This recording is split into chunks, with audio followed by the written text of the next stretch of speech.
How did ancient humans go to the bathroom? There is a device in your home that you have never once had to think about designing.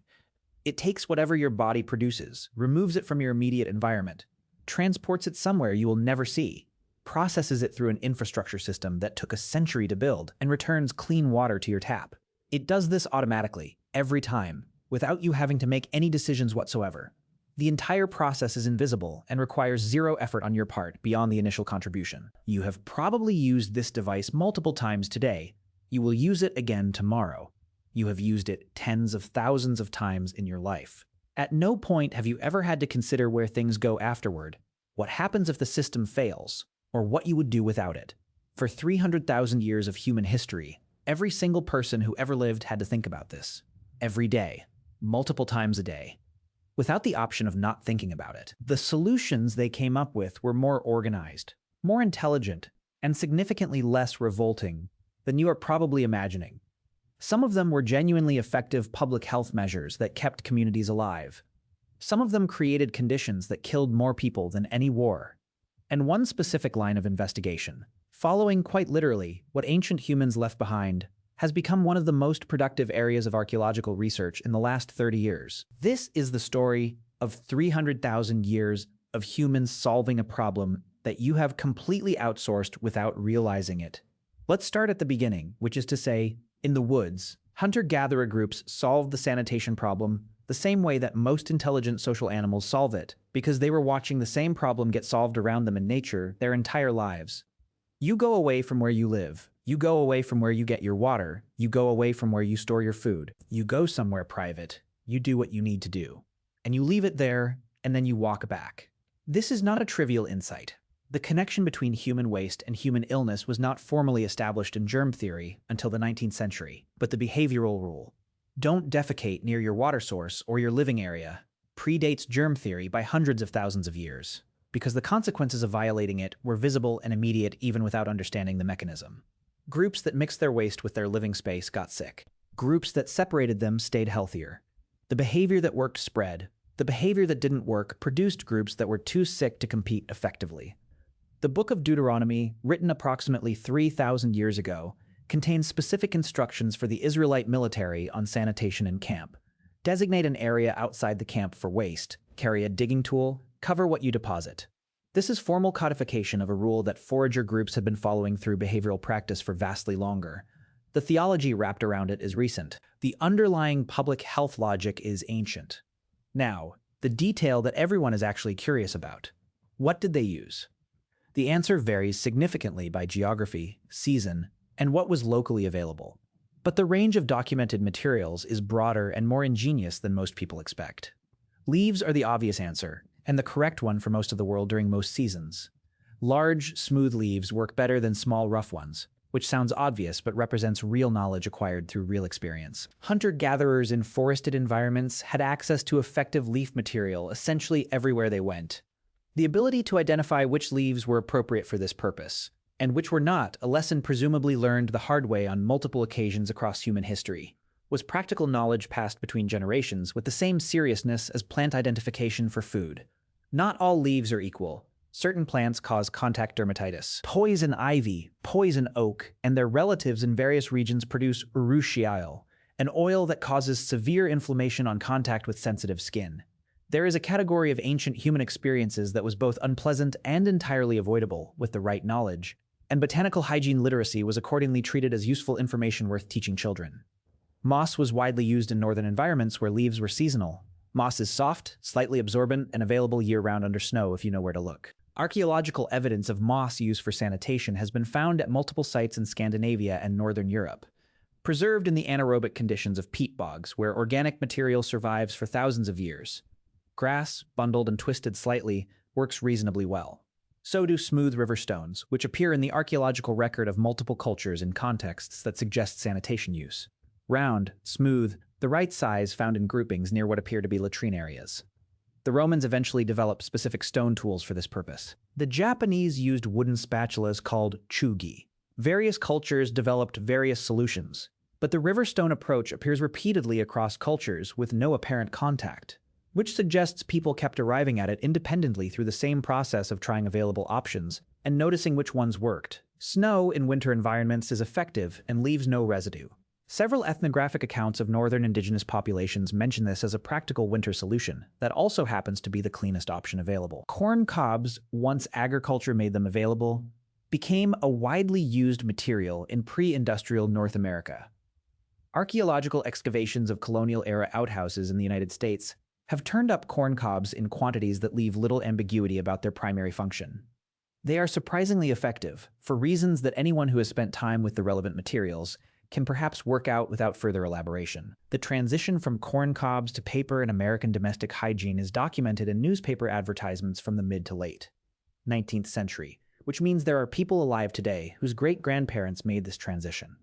The Romans, who thought about sanitation with the same organized engineering mindset they applied to aqueducts and roads, developed the xylospongium, a sponge attached to a stick, kept in a container of salted water or vinegar in public latrines, used and then returned to the container for the next person.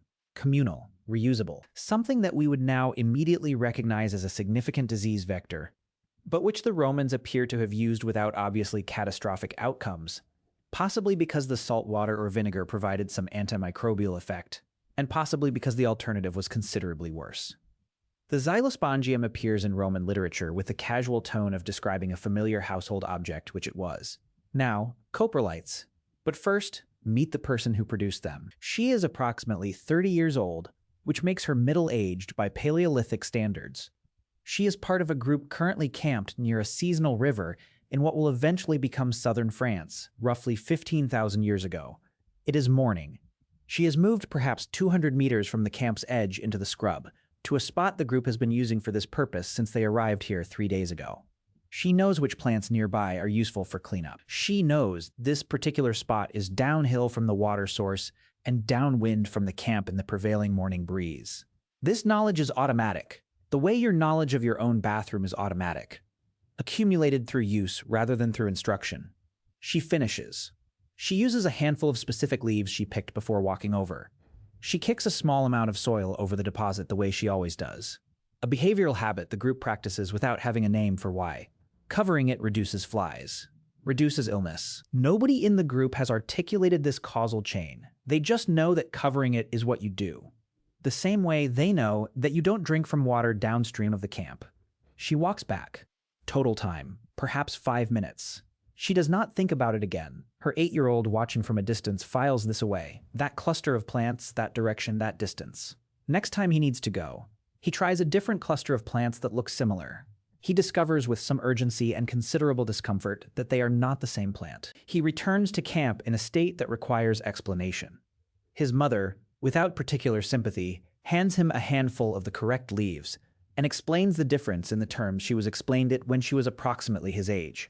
This is how botanical hygiene literacy was transmitted across generations, effectively, if not gently. What she left behind will, under the right conditions, survive for 15,000 years and eventually be excavated by a researcher named Carl Reinhard, who will spend several professional decades treating it as one of the most valuable historical documents in the archaeological record. Carl Reinhard at the University of Nebraska has spent decades developing and applying coprolite analysis as an archaeological tool. What ancient waste contains, preserved across thousands of years in dry or anaerobic conditions, is a remarkable archive. Plant remains that identify exactly what people were eating, parasite eggs that reveal which infections were present in the population, pollen that indicates what was blooming in the environment at the time, hair and bone fragments that confirm what animals were being consumed, and in some cases even DNA that identifies the humans who produced the material. Coprolites have settled debates about ancient diets that no other evidence could resolve. They have revealed parasites that written records never mention. They have shown the presence of medicinal plants in diets that archaeologists hadn't identified from other evidence. They have documented the specific microbial communities that inhabited ancient human guts. They have told us what people were eating in winter versus summer, how diet changed across seasons, and which food processing techniques were in use at specific sites. They have produced what one researcher described as the most complete picture of ancient human diet and health that any evidence type can provide. Because the gut was where everything the body processed went, and what the gut produced was a record of all of it, preserved in the right conditions for thousands of years waiting to be read. One of the most consistent findings across coprolite studies from different periods and regions is the fiber content of ancient diets. Hunter-gatherer coprolites contain evidence of fiber intake dramatically higher than the modern Western diet provides. Estimates based on the plant remains in Paleolithic coprolites suggest daily fiber intake in the range of 25 to 50 grams or more, depending on the season and environment. The current average in Western populations is closer to 15 grams. This difference is not a minor nutritional detail. Dietary fiber shapes the gut microbiome, the community of bacteria and other microorganisms that inhabit the digestive tract and influence immune function, metabolic health, inflammation, and numerous other physiological processes. The ancient gut microbiome, reconstructed from coprolite DNA and from studies of contemporary populations eating traditional diets, was significantly more diverse than the modern Western gut microbiome. This diversity has been progressively reduced as fiber intake has declined through agricultural and industrial food processing. The ancient human gut, in other words, was running a considerably richer ecosystem than the modern Western gut, and it produced considerably more waste in the process, which meant that the where to go and what to use problem was a more frequent and more voluminous one than many people imagine. The hunter-gatherer solution, away from camp, use available materials, move on, worked well for mobile populations. It worked because the group moved frequently enough that any given location was only temporarily contaminated. Fresh camps started clean, old camps were left behind. And then humans stopped moving. Agriculture, beginning approximately 10,000 years ago, created permanent or semi-permanent settlements. People built structures. They stored food, they slept in the same place for seasons or years at a time. And they continued producing waste, multiple times daily, every day, in and around a location they were not leaving. This created a problem that hunter-gatherer behavioral rules were not designed to solve. The immediate radius of permanent settlements began to accumulate waste. The distance between latrine areas and living areas, which mobile groups maintained automatically by moving, required active management in settled communities. Water sources near settlements became contaminated. Flies moved between waste piles and food supplies. Children played in areas that contained fecal material. The disease burden of settled populations increased dramatically compared to mobile forager populations. Clark Larson, a bioarchaeologist at Ohio State University who has spent decades studying human skeletal remains from the agricultural transition, documented the health consequences of this shift. Agricultural populations showed higher rates of infection, more evidence of nutritional deficiency, more signs of chronic physical stress than the forager populations that preceded them in the same geographic areas. The transition to farming, for all its long-term productivity advantages, made individual humans measurably less healthy in the short term. Poor sanitation was a significant contributor. Different early civilizations developed different solutions with varying degrees of success. The Indus Valley Civilization, flourishing between approximately 2600 and 1900 BCE in what is now Pakistan and northwestern India, built some of the most sophisticated sanitation infrastructure of the ancient world. Excavations of Mohenjo-Daro and Harappa have revealed individual house latrines connected to covered drainage channels, running beneath the streets, a sewage system more advanced than anything in Europe at the same period, and in some respects more advanced than what existed in most European cities as recently as 1800 CE. The Indus Valley people appear to have understood at an engineering level, if not at a germ theory level, that waste needed to be physically removed from the living environment and transported elsewhere. Ancient Rome took sanitation seriously at a civic level, building public latrines, phoraikae, as genuine public infrastructure in major cities. The Cloaca Maxima, Rome's great sewer, drained waste from the city into the Tiber, a solution that worked reasonably well for the downstream question of where things went, less well for the upstream question of the Tiber as a water source. Roman public latrines were communal in a way that would surprise most modern visitors. Multiple seats arranged in rows with no partitions between them, no expectation of privacy. The latrine was a social space where business and conversation happened simultaneously, where political gossip circulated, where people of similar social class gathered for the particular democracy of shared biological necessity. There are accounts of Romans conducting meetings and completing business deals in the latrine. It was, by all available evidence, entirely unremarkable. The xylospongium lived in a container at the end of the row. You used it. You put it back. Someone else used it. Communal hygiene tools with no germ awareness and an empirically questionable cleaning protocol. Here is the Roman paradox. Piers Mitchell at Cambridge published research in 2015, examining intestinal parasites in Roman Britain and other parts of the empire. He found that the presence of intestinal parasites, roundworms, whipworms, and others actually increased after the Roman conquest compared to pre-Roman populations in the same areas. The Romans, despite their organized latrines and their cloaca maxima and their general enthusiasm for sanitation infrastructure, spread parasites more effectively than the less organized populations they replaced. The explanation, the communal xylospongium, was an ideal transmission vector for intestinal parasites. The heated public baths that Romans used extensively created conditions that some parasites found hospitable. The large-scale movement of troops and goods across the empire distributed parasites to new regions where local populations had no immunity. Roman sanitation infrastructure reduced some disease risks while inadvertently creating others. Organization is not the same as hygiene. Scale creates problems that smaller social units don't encounter. The post-Roman medieval period in Europe represents something of a sanitation regression. Without the engineering infrastructure to maintain sewage systems, waste management in medieval cities was often handled by the simple expedient of throwing it out the window into the street, with the theoretical expectation that rain or street cleaners would eventually move it along. The gap between that theory and practice was substantial. Medieval European cities were extraordinarily malodorous by any standard, and the accumulation of human and animal waste in urban environments created disease conditions that contributed to the severity of epidemic outbreaks like the Black Death. The post-Roman medieval period in Europe represents something of a sanitation regression. Without the engineering infrastructure to maintain sewage systems, waste management in medieval cities was often handled by the simple expedient of throwing it out the window into the street, sometimes accompanied by a shouted warning to pedestrians below, sometimes not. The theoretical expectation that rain or street cleaners would eventually move it along was frequently tested against the reality of cities, where the gap between theoretical and actual cleanliness was wide enough to be smelled from considerable distance. Paris in the 13th century was described by contemporary accounts as extraordinarily malodorous. London's Thames was so polluted by the mid-19th century that the summer of 1858 was called the Great Stink. The smell was bad enough to disrupt Parliament, which sat on the river's banks. It was the Great Stink that finally produced the political will to fund Bazalgette's sewer system, which transformed London into a city where water and waste were handled by separate systems for the first time. Tens of thousands of deaths from cholera and typhoid across the preceding decades had not produced this political will. The smell reaching the noses of parliamentarians did. The connection between contaminated water and cholera wasn't formally demonstrated until John Snow's work in London in 1854, when he mapped cholera cases to a single contaminated pump on Broad Street and proved the fecal-oral transmission route that had been killing people without explanation for years.